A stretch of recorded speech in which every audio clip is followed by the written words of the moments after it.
mahujaji katika matumaini.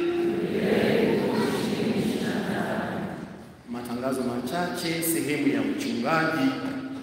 Jambo la kwanza, tumeanza rasmi leo mwaka mpya wa kanisa kwa Dominika hii ya kwanza ya Majilio.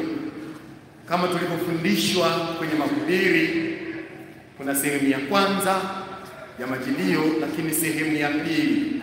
Basi tuanze kujiandaa pia sehemu ya pili ambayo ni novena ya Noeli inayoanza tarehe 16 Disemba, siku ya Jumanne saa 11 kamili jioni. Tunatangaza mapema ili tuanze kuweka ratiba zetu vizuri ili tuweze kushiriki kwa ukamilifu novena hii. Na novena hii ikianza ni mfululizo kuanzia tarehe 16 mpaka tarehe 24. Muda ni saa 11. Vile vitabu tunavyovitumia kila mara, basi tukaanze kuviandaa, maana inatumika mara moja kwa mwaka. Kule ambapo tumeweka, basi tukaanze kuviandaa. Jambo la pili, sambamba na hilo, tunaanza kuandaa watoto watakaobatizwa kwenye mkesha wa Noeli. Tuombe wazazi ambao tunatarajia watoto wetu waweze kupewa sakramenti ya ubatizo siku ya mkesha wa Noeli. Kuanzia kesho Jumatatu tufike pale ofisi ya makatekista kwa ajili ya kuandikisha, na unapofika kitia kwenye jumuiya yako, jaza fomu ya kuomba huduma za kiroho, kisha ufike ofisini. Na mara baada ya kuandikisha tutafanya mafundisho kabla ya kutoa sakramenti hiyo. Ni utaratibu ambao uko. Ikumbukwe, bila kushiriki mafundisho ya ubatizo hautatolewa.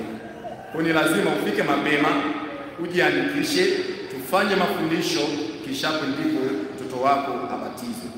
Kuna wale ambao wako nje ya Njombe ambao wanaamini kwamba Disemba 24 watakuwepo likizo hapa Njombe na wanatarajia kubatiza watoto. Tuwataarifu ili utaratibu huu uzingatiwe mapema. Jambo la tatu, tarehe 27 mwezi wa 12 tutatolewa sakramenti ya kipaimara kwa watoto wetu ambao tumewaandaa takriban mwaka mzima sasa. Tulikaa na wazazi tukakubaliana baadhi ya maandalizi. Tunaona wazazi bado mko nyuma, tunaomba mtupatie ushirikiano mkubwa, kwani siku zinakwenda kasi ili maandalizi hayo yaweze kukamilika. Sambamba na hilo, kwenye kipaimara watoto bado wengine hawafiki mafundisho, kwenye mazoezi yao, maandalizi yao wanasuasua. Tuombe wazazi tuwahimize, tuwasukume hawa watoto ili waweze kufika kwenye mafundisho yao. Jambo la 4, mwaka huu tunaadhimisha mwaka mtakatifu, mwaka wa jubilei. Fuatilia kwenye mitandao yetu ya kijamii, kwenye channel yetu ya jimbo, utaona namna parokia mbalimbali ambavyo zimeadhimisha mwaka huu. Yaani msalaba mtakatifu wa jubilei unapita kila parokia, kila kigano. Na hivyo mwezi wa 12 mara baada ya sikukuu ya Noeli itakuwa ni zamu ya parokia yetu ya Njombe. Hivyo tuombe tuanze kuandaa. Tujue kuna jukumu hilo, kuna jubilei hiyo ambayo inatuhusu.